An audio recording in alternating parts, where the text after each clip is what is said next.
Ken Blanchard is quoted as saying, "Servant leadership is all about making the goals clear and then rolling your sleeves up and doing whatever it takes to help people win." Let's talk about servant leadership on today's episode of the Playing with a Purpose podcast.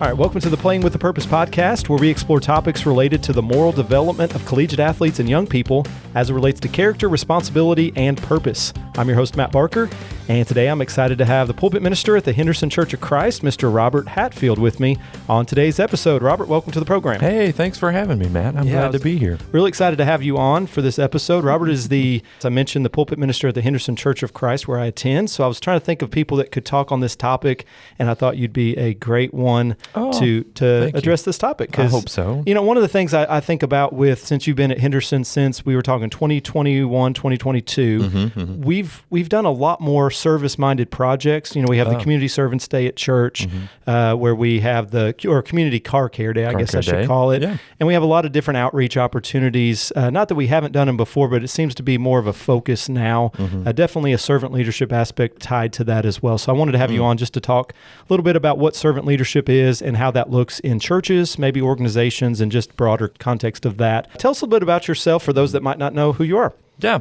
So, Robert, my wife, Emily, we were married in 2011. We graduated from Freed-Hardeman University in 2010.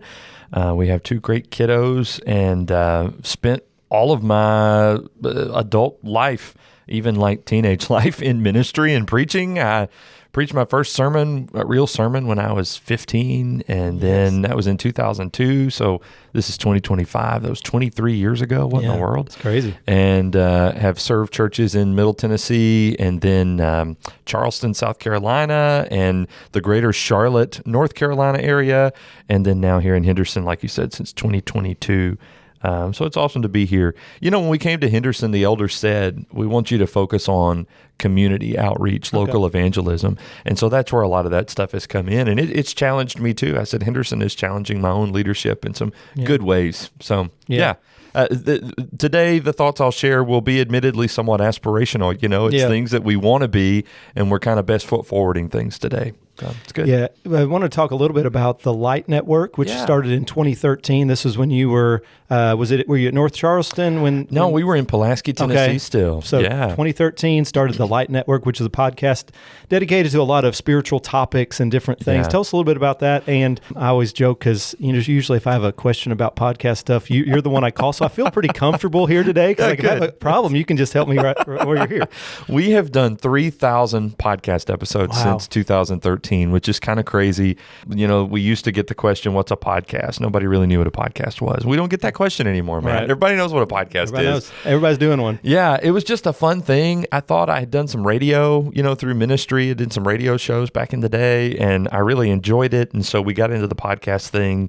Yeah, the Light Network exists to encourage, enlighten, and empower people toward daily Christian living. And that's why we have a sort of a family of podcasts that address a wide variety of niches relative to Christian living. Yeah. We've got, shows for preachers and ministers, shows for families, shows for teens, shows about finance, shows about mental health. Boy, I'm leaving some out. Shows just for women called Wifey Wednesdays, and then shows for men called Authentically Adam. It's all there at thelightnetwork.tv, but what a fun journey it's been. And it has grown up with me over the years too. When we started, we had only been married for 2 years. We didn't have kids. And the Light Network has just sort of helped me in my ministry in ways that I can't even begin to describe. So, yeah, I'm grateful for that. And it's helped me in, we're talking about leadership today. It's helped me in leadership as well, because I've kind of had to step into some arenas that I don't think I probably would have addressed just in normal kind of preacher world. So it's been good. Yeah, I enjoy listening to a lot of the podcasts on there, the lightnetwork.tv, if you'd like to check that out. It's definitely good. You can always listen to 4 preachers in a podcast, one of my favorites. We talk a little bit about that. I like you and your co-hosts on that one. That's always fun to listen to, if not just for the banter. That's right. Well, we don't take ourselves too seriously. That's right. It's good. Get into some good topics, but also have a little bit of fun along the way as well. Also want wanted to mention October 3rd through 5th is the Light Network Conference at Henderson Church of Christ. And if you want a little more information about servant leadership, even after today's conversation, Dan Winkler will be doing a session on servant leadership at the Light Network Conference. And that started last year, was the first year for that? Yeah, we did it 2 years ago, 2023. And then we took a year off. I said, I'm going to have to forget how hard this was. And now we're doing it one more time. And it's just a good opportunity for, our listeners, kind of the Light Network family, people who want to be in our family, to all come together. Yeah. And we get to hear from our hosts, and they speak. Like you said, Dan's going to address some topics. We've got a majority of our hosts who are coming in to do some speaking, and it's all free. So thelightnetwork.tv/conference is where you can find out more info about My mom that. will be there because Hiram Kemp is going to be there. Oh, sweet. She loves Hiram Kemp. So she heard him speak in Bowling Green one time, and she said, I'm going. She goes to Polishing the Pulpit to hear him. So I love it. She will be there October 3rd through 5th, and hopefully some of you all can as well. Yeah. So getting into the topic of servant leadership, this is, for Robert, you might not know this, but the NAIA, where the athletes at Freed-Hardeman competed, this association, they have 5 core values, and one of those core values is servant leadership. But a lot of times athletes and just college students in general don't know exactly what servant leadership even is. They hear the word. From an athletic standpoint, they don't always know what that means. From just a general standpoint, they don't always even know what servant leadership is. So how would you define, from the church context, what servant leadership is, maybe in your own words? Yeah, I think it's just leading by example. It's portraying in yourself what you hope to see in the people who are watching you. It means that my heart is focused on serving others rather than just being served. It's about putting the needs of others first. It's about helping others grow and succeed, about being willing to roll up your sleeves and doing the work alongside them. So, if you're a team captain, if you're a leader in on your team, you understand that you're going to have to be willing to put in the work as well if you're going to inspire that in others. That applies in any context. Where church, of course, that's kind of the context where I find myself all the time. Yeah. But in business as well, really anywhere, if you want to inspire others, and if you want a team, a group of people, an organization, a culture that is bought in, that's willing to sacrifice, that's willing to not only invest in an individual, but in the team as a whole, servant leadership is where you have to begin. Yeah. And this term kind of came to be more popularized, I guess, in the 1970s. Robert Greenleaf, I studied about him a lot in the studies I had with leadership. So Robert Greenleaf was kind of one of the ones that talked about this term quite a bit more in the 1970s. But this has been something that's emulated throughout the Bible, throughout Scripture, throughout people's lives. They see people that demonstrate these characteristics. Anyone that comes to your mind, I know obviously Jesus is the always the perfect answer. Yeah. Anyone that comes to your mind when you think about the qualities of a servant leader, and maybe what qualities did they exhibit? Well, there are so many people that I could mention, and their names are not names that anyone listening to this necessarily would know unless you know me personally. People I grew up with, and that's the thing about servant leadership. It's something that you sort of look back and realize that it was happening. Okay, that's what they were doing. Yeah. Just people who were quietly serving behind the scenes. Maybe they were spending time with people that were a little disenfranchised or kind of on the fringes. Yeah. Maybe they were encouraging people who were discouraged. In church world, I think about people who are helping the homeless or investing in others without seeking any notoriety at all. In fact, unless you really know them well, you wouldn't even know that any of that existed. Yeah. I think there are some professors here at Freed-Hardeman who do that kind of thing, especially with international students. Yeah. They're really helpful to international students. And I think, wow, that's awesome, because their families are thousands of miles away. And it's such a blessing that they're willing to do that. It's like you said, though, the ultimate servant leader is Jesus. I'm not going to get preachy on the podcast today, but I am going to talk about some stuff, because Mark 10:45, Jesus said, even the Son of Man, which gives us this implication that it didn't have to be this way. Yeah. So he's trying to really push this point. Even the Son of Man came not to be served, but to serve, and to give his life as a ransom for many. So if I'm looking at qualities, what I appreciate in the people that I haven't named, because you wouldn't know their names, and which is really, they were reflecting Jesus. He was humble. He was compassionate. He was patient. He was sacrificial. He had all the authority, and yet he washed his disciples' feet, And that shows that true leadership is ultimately about service. And that's a hard thing to balance in a competitive environment. I want to be at the top of my game. I want to be in the business world, at the top of this corporate ladder. Yeah. And that's okay to want that stuff. But Jesus sort of turns that on its ear a little bit and challenges us to not only look out for ourselves, but for the interest of other people around us. Yeah. Mentions that multiple times throughout Scripture as well. Right. Ephesians, comes to mind with that. But thinking about the mindset, I think one of the challenges with servant leadership, it's so different than what the world's telling us, especially in maybe the culture that we live in today. It is all about ourselves. It is about how can we do what we need to do to make sure that we're succeeding. And we're not always looking about other people. So it takes a different mindset, I think, is what we emulate Christ, but that means we need to be servant leaders, and it takes a different way of looking at things, I think. And I saw something I looked up, and I could not find who quoted this, the author of it, but it says it requires a shift from thinking about position and power to thinking about people and purpose. Oh, wow. I was like, man, alliteration there. I love some alliteration, but, That's good, position and power, shifting that to think about people and purpose. Like, what are we here for? We're to serve other people. Yeah. It's not always about what position or power we can hold. So how can someone maybe develop the mindset of a servant leader? What are some things they can do maybe to do that? I have learned over the years that most of leadership is what you do when nobody's looking. We think about what happens on the court or on the field versus off. For every quarter that is spent playing a game, that represents hours of unseen effort. That's true for an athlete. That's true for the coach. That's true for any of the staff. And it's certainly true for anybody who's a leader. What kind of person are you really? When nobody's looking, what motivates you? Are you seeking applause, or are you seeking some kind of publicity? Or are you moved for others out of compassion for them and for their needs, out of a genuine concern for their well-being? See, that's what Jesus teaches us to do. I like how you said that. It's about living with a purpose and focusing on the people. And that's Christ's likeness. That's why Jesus is such a beautiful person. So all this begins with humility. If we're talking about servant leadership, it's recognizing that leadership really isn't about power and prestige. It's about helping other people. And practically, I think this means looking for small ways to serve people on a regular basis. Yeah. It's going to mean listening more than speaking. It means intentionality. It means putting other people's needs before your own. And it means that you're going to develop your own skills and talents and personal well-being and personal health so that you're able to get in front and lead others in the path that you've found that you believe to be the right path.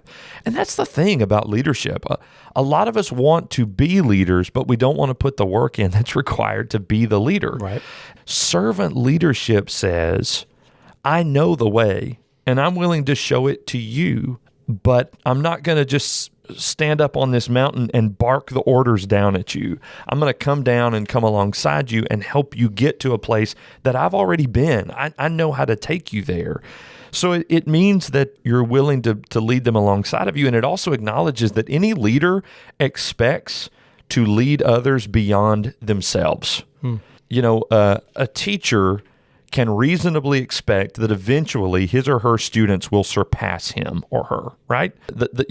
Some of that is just because you're already advanced in where you are, and there comes a day when technology will go beyond what you're able to keep up with, right. Or something like that. So, we expect that that's going to be the case. Good athletes will often exceed their coaches. Not always, but often they will. And so we have to develop this mindset. And I love the way you asked the question, developing a mindset of a servant leader. It's going to require, first of all, that I take care of myself. But I don't do that from a selfish place. I do it because having found purpose, health, well-being in every sense of the term, myself, and we would say from a Christian perspective, that ultimately that's rooted in Jesus, okay? Having found that myself, now I've tapped into a resource where I can give that to somebody else. And I realize that by giving to another, I'm not taking from myself. That servant leadership says there's more where that came from because I'm not pulling out of my own storehouses. Even if I'm having to make some kind of financial sacrifice to serve another person. Yeah. The cattle on 1,000 hills belongs to God. And what I have, I've been given for now so that I can pass that on to another person in his service. Yeah. So self-reflection, learning to love, prayer, a willingness to accept feedback, Boy, that's hard, but that's humility, And over time, when you do these things, your heart is naturally shifting toward service.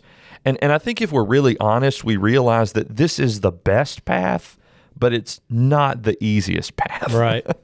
Yeah, you mentioned getting feedback from others. That is not easy. When you put yourself out there and you do things, you're going to get feedback, whether good or bad. And sometimes the bad sticks with you more than the good feedback that you get. So I think that's maybe one of the challenges of being a servant leader. So thinking about maybe from a church standpoint, maybe even organizationally as well, what role does servant leadership play in building strong churches? Maybe how does that look like practically in churches? Like, what does servant leadership look like? Maybe some examples that you see maybe in churches. If you want trust and respect, then you're going to roll your sleeves up and get busy alongside the people who are willing to get busy. More and more, I've come to realize that it's often the people, not exclusively, but it's often the people who have the greatest heart of service, who are the most spiritually mature. And when leaders serve, it inspires the whole team to support each other, to lead to greater unity, to a shared purpose. Biblically, I look at Ephesians chapter 4. It uses the church and the body analogy, and it talks about how Jesus is the head. And it says in Ephesians 4, 14, 15, 16, when every part of the body does its share, then it contributes toward the growth of the body. Well, that's true in any context. I mean, it's certainly true of the church, which is really what it's talking about. Right. But, it'll work with a team of any kind. Servant leadership breaks down barriers. It removes fear of failure. It's like, we're going to try this, and if it's not perfect, we'll iterate. Yeah. It fosters this environment where people feel valued. So whether you're in a church setting or you're on a sports team or you're a part of a business, this is the kind of culture that strengthens relationships and improves overall effectiveness. And to me, I'm one of these people, I like to sort of trace things back and sort of see how this works. I want to watch the arc, happen. Yeah. And so I think from a values approach or a philosophical approach, and I'm not a philosopher, but anyway, it breaks down kind of like this. First, it starts with me. I have to be my own whole individual. I'm not needy. I'm not a taker. I can receive, but I'm a giver. I want to give. So I'm intrinsically valued and loved. I know that. I have talents. I have unique things that I can contribute toward my team, toward my congregation, toward my business. I can do that. And when I look around and I see the other people who are a part of this organization, everybody around me is likewise loved and intrinsically valued. Yeah. And we believe that because we believe the Bible, which says that God creates every human being in his image. Every human being. It doesn't matter. Take away all the qualifiers. Every human being is made in the image of God and therefore has intrinsic values and therefore has God-given, whether they acknowledge that or not, talents and unique things that they can contribute, even if that's just a unique perspective of life that they can contribute from. So I have that, and I look around and I see everybody else has that as well. And then as the leader, what I want to do is to steward what I have to make it the best that it can be, not to the detriment of another person or to another teammate. Instead, I want my contributions to help others and to add value to our whole team, to our team as a unit. Yeah. Now, Jesus says, and the biblical principle is, to whom much is given, much is required. And if you're faithful in a little, God will bless you so that you can be faithful in a little more. And eventually you'll be faithful in much. You think about the parable of the talents in Matthew 13. I mean, who gave the 5-talent man 5 talents and the 3-talent man the 3 talents and the 1-talent man the 1 talent? I mean, these are things that in the story, the master, and so we're talking about God, we're talking about Jesus. He blesses us and he expects us to respond in a way that corresponds with what we've been given. So that's stewardship, that's talent, that's value, and that's this notion that I'm going to use what I've been given to help out the culture as a whole. And so that takes me back to Ephesians 4 and back more to your question. Yeah. What role does this play in a strong organizational culture? I would argue you're going to have a hard time building a healthy culture without servant leadership of some kind. And if you're at the top and you're not doing it, and you have a healthy culture, I guarantee you somebody down the chain is doing it. Yeah. Because honestly, that's about the only way that you're going to be able to foster the kind of culture, the kind of think about some of the stories in the news lately, and I don't I'm just talking like sports, but I think about the Tennessee Vols in football, and they've kind of had some individuals who were more focused on themselves and what they could get. And now, not only did that lose the trust of the entire team and organization and fan base, ouch, right? But now he really doesn't have the shots that he was going for as a result of his, shall we say, selfishness. So there's a negative example. I hate to throw anybody under the bus, but, servant leadership is crucial to the health of any structure or organization. Right. Yeah. Hey, I won't fault you for talking about the Tennessee Vols in a negative way. As long as you're not talking negative about my wife's University of Alabama. What people can't appreciate right now is that you're wearing this A hat. Right? This is actually Atlanta Braves. Okay. Though, so. See, I can't always differentiate between the Braves A and the Crimson Tide. Right. Yeah. Atlanta Braves. So I'm from Indiana. So Okay, that's fine. But I liked what you mentioned though, Robert, with thinking about servant leadership not being a taker. I think that's a good way of looking at it. Maybe a way that a lot of people can understand. It's not thinking what can I get out of this, but how can I get input from other people. You mentioned strengthening relationships. I can think of numerous examples of different things we've had at Henderson Church where I've met people and I've developed relationships with them as a result of working together with you're them. Serving. Yep. Yeah, you're down in the trenches with them. I mean, I think of people like Tony Torres, who is one of the newer members of our congregation, has a talent of cooking, and he's worked in the food industry for a long time. Didn't know Tony super well, but working with him through different things, through Community Car Care Day, men's breakfast, and you get to know them, and it's kind of something that happens, and not even that you're trying to necessarily build a relationship, but by having this servant leadership mindset, you develop relationships as well. And Tony's a great example. So here's even if you guys don't know Tony and you're listening to this, but Tony and his wife, Miss Tammy, I mean, they are people who they say we've been blessed and we've got resources. Most of that is like kitchen type resources. Supplies, they got a lot of cooking supplies, but they say we want to use them, and they do. And you know what's amazing about that? They are serving, and to your point, they're kind of behind the scenes. Yeah. The person who's preparing the food. The food is going to take the show, right? So the preparers aren't really going to take the show unless something bad happens, which it doesn't when the tourists are involved. It's always good. But if you notice, they have a way of creating a buzz of workers around them. Yeah. And I would argue that's servant leadership. Yeah. They get others involved and get them excited about it as well. Yeah, and they have fun in the process. Yeah. It's always fun with Tony for sure. Yeah. Thinking about some biblical examples, we talked about organizations, talked about churches. Obviously, you mentioned one of those, washing the disciples' feet. John 13, 12 through 15 is probably the example. If you were to say servant leadership, washing someone's feet, that's the lowliest position you can have there. Is probably one of them. Another one that comes to my mind is when Jesus talks about we're called to be shepherds. So the idea of shepherd is kind of that position of servant leadership as well. Yeah. What other biblical examples come to your mind? Well, so the Bible repeatedly emphasizes serving others. I mean, so much so that Jesus says you can summarize all the Bible in two main things, right? Love God with all your heart, soul, mind, and strength, and love your neighbor as yourself. That's serving others right there. Matthew 22, 37 to 39.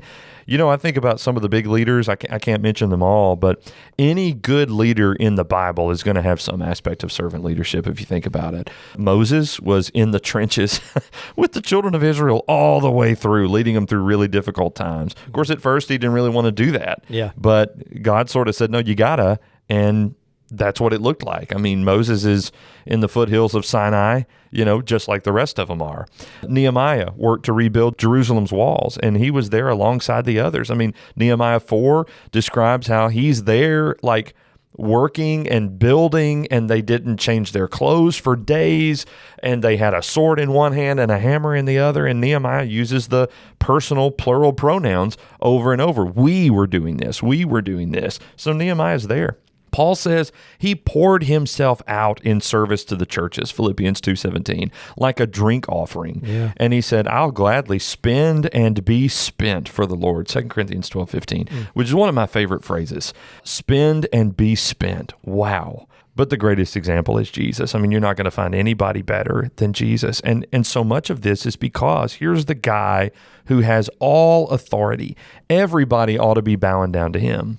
But he kneels and washes the disciples' feet, which is just, the reason why we talk about that so much in this context is because it's the perfect example of what Jesus was all about. Everybody was shocked that he would, but nobody was shocked that he wanted to. You know what I mean? Like, right. Peter's like, you're not washing my feet. And Jesus is like, if I don't, then you're not mine. And he's like, well, in that case, give me a whole bath. Don't stop at the feet. Go from head to toe. Yeah. In Mark chapter 10, James and John, and some of the accounts in the other Gospels say that it was like their mom. We're not surprised a mom would want the best for her sons. But anyway, right. The sons of thunder, the sons of Zebedee, they come up to Jesus and they say, will you do what we ask you? And he's like, what do you want me to do? And they said, give us the best places in your kingdom. One on the right, one on the left. So these are like the places of honor. And Jesus just looks at him and he's like, you don't really know how ignorant you just sounded. Really, he says, you don't know what you're asking, because if you want to be the greatest in the kingdom, it means it's going to cost you the most. Yeah. And he says, are you willing to drink the cup that I drink? Are you willing to be baptized with the baptism with which I'm baptized? He's not talking about being baptized in water. He's not talking about salvation. He means you're going to be overwhelmed with difficulty. Yeah. That's what this is going to look like. And, all the rest of the apostles begin to shame James and John because they dared ask that, although I guess secretly they all probably want it. And then Jesus looks at them, and that's when he uses this as an opportunity to teach them. And he says, you know that those who are considered rulers of the Gentiles lord it over them. Their great ones exercise authority over them. This is, by the way, the model of leadership that we're used to. Yeah. Somebody's at the top barking down orders, do what I say or else, right? Jesus says, that's what the Gentiles do, but it shall not be so among you. Whoever would be great among you must be your servant. Whoever would be first among you must be slave of all. For even the Son of Man came not to be served, but to serve and give his life a ransom for many. Okay, I want the ransom price, because the ransom is the price that Jesus paid to secure my redemption, which means I'm free from sin. I want that. But he says, if you're going to accept the price, then you've got to accept what comes along with it. And that means you're going to be a servant.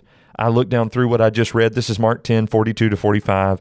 I look down through here and I see the words, give his life, serve, slave, servant. Okay, these are terms which in a typical culture don't sound fun. Right. But Jesus says, no, this is where the greatest blessings are. Yeah. And I think that people who have been, like the Torreses, for example, they're great examples. I'm glad you brought them up, because it's like every time you see them, they're smiling. Yeah.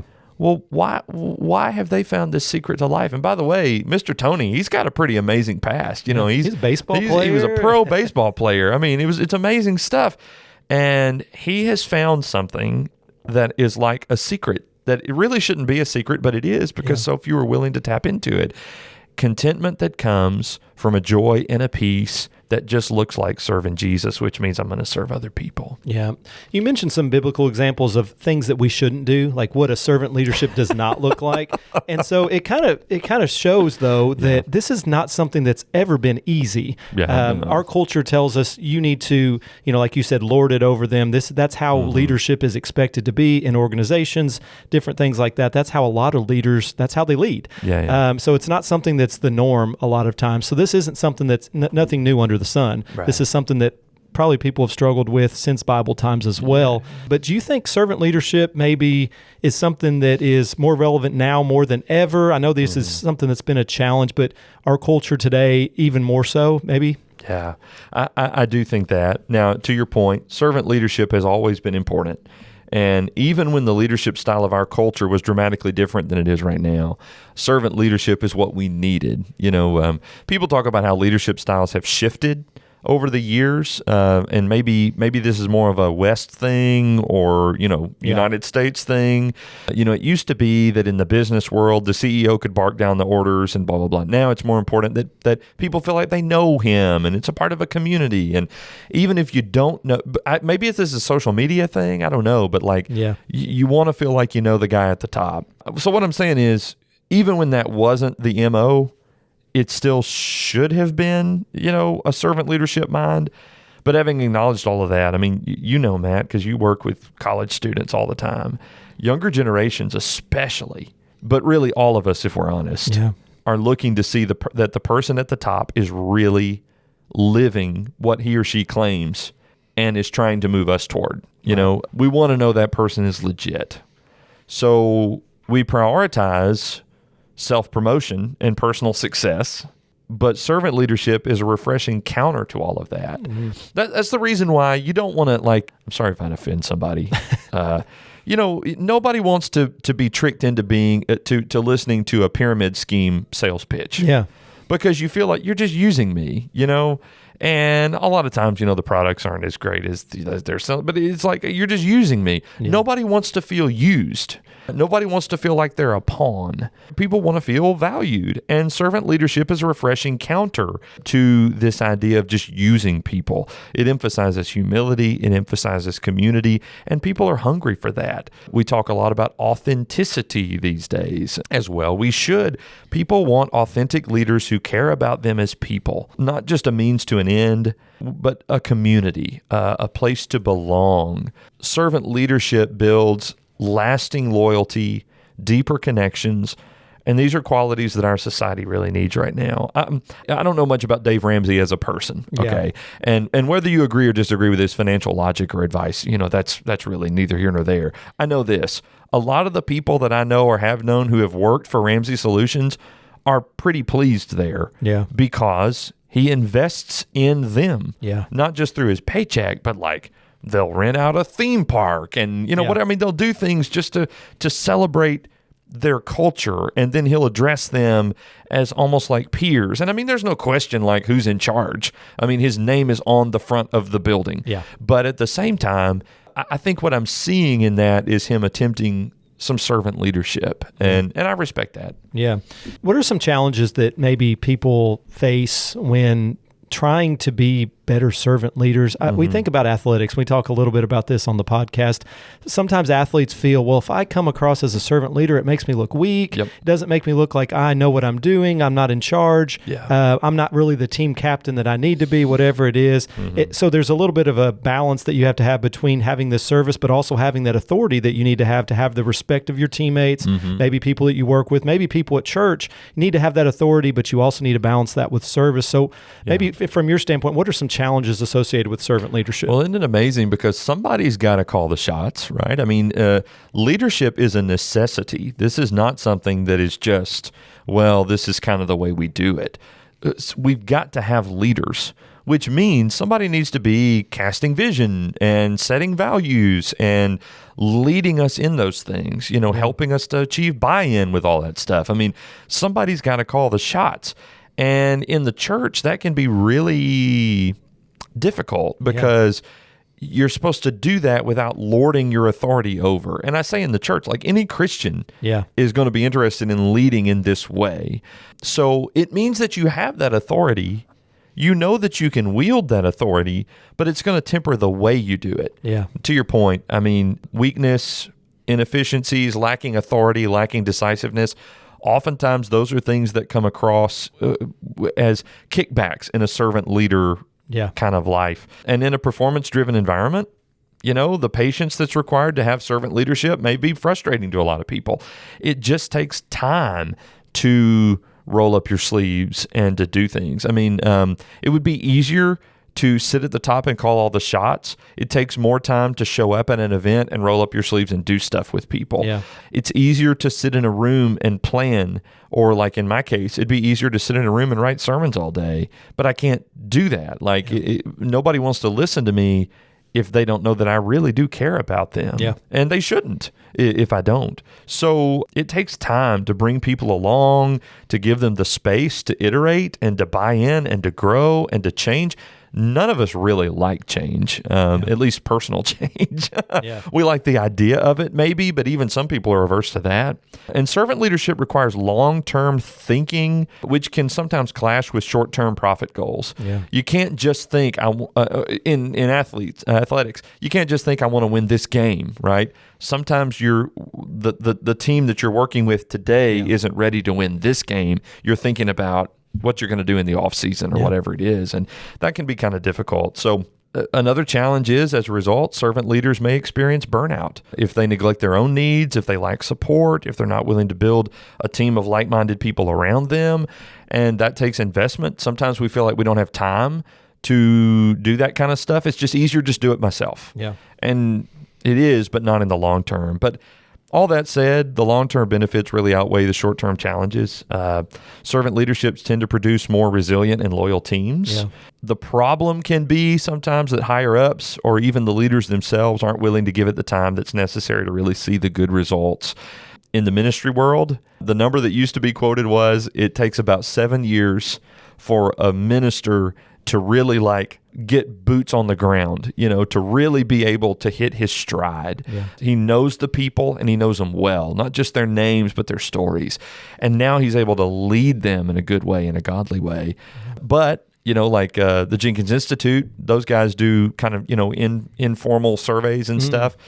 They say the average tenure of a preacher is 5 years. Yeah. You don't even get to the 7 years. You don't even get to the 7 years. So somebody's shooting themselves in the foot, whether it's the preacher because he messed up something in the meantime, or maybe it's the elders or, the group of people at the church that just aren't willing to give it the time that it takes to do something. And I think we see that, bear with me. I'm an Auburn fan. Oh, no. And we are still, how many coaches are we paying off right now in football? Football alone, we're doing, Bruce Pearl's been around for a while in the basketball world, but Hugh Freeze is still kind of new and we're not really sure, what all's going on with him. All that to say, sometimes we're not willing to give a guy the amount of time that's needed to do what he needs to do to establish the kind of culture that's going to yield long-term benefits. So those are definitely some challenges there. Yeah.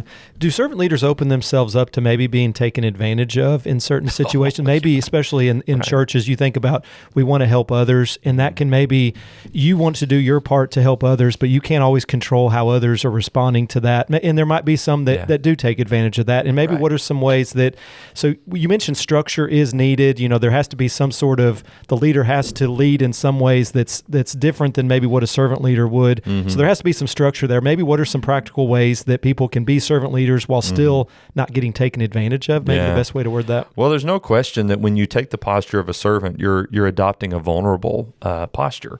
When Jesus stooped down to wash their feet, that was a vulnerable posture, and that's part of what felt so foreign about it to the disciples. That's why Peter kicks back at it. And, if you're leading a group of people, maybe larger than, 12 or 20 or something like that, you're going to face the challenge that you can't do the same things for everybody all the time. I can't spend equal time with every member at the Henderson Church of Christ every week. Yeah. I mean, it's just impossible. Yeah. And so what that means is you do for some what you wish you could do for everybody. Yeah. And as an opportunity arises, you try and take it. And that's going to require a very delicate balance of personal structure. I want to use my time wisely. The Bible talks about redeeming the time. Yeah. I want to do that. And that means that I try and do things like batching similar tasks and time blocking and all these productivity hacks. Yeah. I nerd out about stuff like that. But sometimes something arises that's going to interrupt my time blocking. And I've got to have the wisdom enough to know, no, I need to do that. That's more important than what I had planned today. Prioritizing. Yeah, so the priority is there. You're going to be misunderstood sometimes, and as the leader, every leader is going to have to make calls that others will not understand, and you can't always explain. Sometimes you can. I think that's why having a backlog of that trust. In marriage relationships, we talk about a trust bank or a love bank. Willard Harley talks about a love bank. And you got to invest more than what you take out, what you debit. Yep. And as long as you keep, the income higher than the outflow, then you're okay. Yeah. Well, that's kind of true when we talk about leading groups of people. I've got to build trust and maintain trust and realize that trust is something that is earned, and it is a response to perceived circumstances. So if I'm leading in a way that is a little countercultural, it's a little uphill, it goes a little against the grain, my people will or will not follow me based on whether they believe they can trust me. Yeah. And so I think that's kind of what that structure sort of looks like. In the church, especially elderships may have to make some calls and they may not be able, because of confidentiality and other things, to share, like, this is why we said this or that. And some people, because they're people, we're all people, and we're going to make our own perceptions about that. And we draft our own narratives, and then we start talking to others about those narratives, and then next thing you know, you get this giant story that isn't anything like truth. But leaders just have to be willing to accept that. So knowing that you have that authority means that the buck stops with you, so you're responsible, and it means sometimes you're going to have to exercise that authority. But you're going to, when you do have to do that, when you do have to take a little bit away from your trust bank, you're going to do that very sparingly and realize that I need to follow this up with investing back in. And all of that, you got to guard yourself that you don't get caught up with pride and you do it in a manipulative way. You can't do this in a manipulative way, because people will sniff that out too. So again, you got to start with yourself. Who are you? Who are you when nobody's looking? What values do you have, and do you hold yourself personally accountable to? That's what's going to come out in what you do from that point forward. Yeah.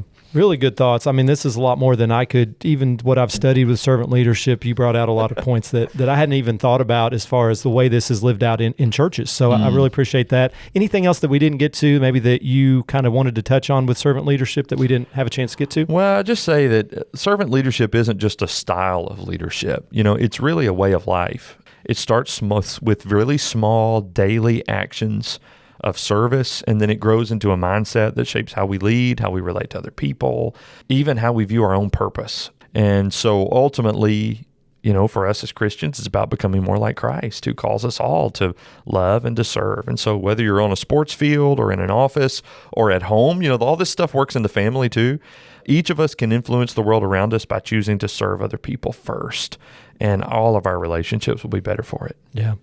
Robert, I really appreciate you coming on today. I know you're a busy guy. Appreciate you coming on. And be sure to check out the resources that Robert's a part of, lightnetwork.tv, and obviously the conference that we talked about October 3rd through 5th at the Henderson Church of Christ. Be sure to register for that. You can find information on that on Facebook as well as other online platforms as well. So yeah, Robert, really appreciate it. Yeah, thank you. All right, thanks for joining us for this episode of the Playing with a Purpose podcast. Special thanks again to Robert Hatfield for being my guest this week. Be sure to listen to this episode and future episodes on Spotify or anywhere you listen to podcasts. You can also catch the Playing with a Purpose podcast on the Freed-Hardeman Athletics Champions of Character website at gofhulions.com/champions of character and on the NAIA Champions of Character website at naia.org/champions of character. Join me for our next episode as I talk with Freed-Hardeman Sports Information Director, Mr. Dustin Seymour, on the topic of stories behind the stats. And remember, winning isn't just about the scoreboard, it's about the character we build along the way. We'll see you next time on the Playing with a Purpose podcast.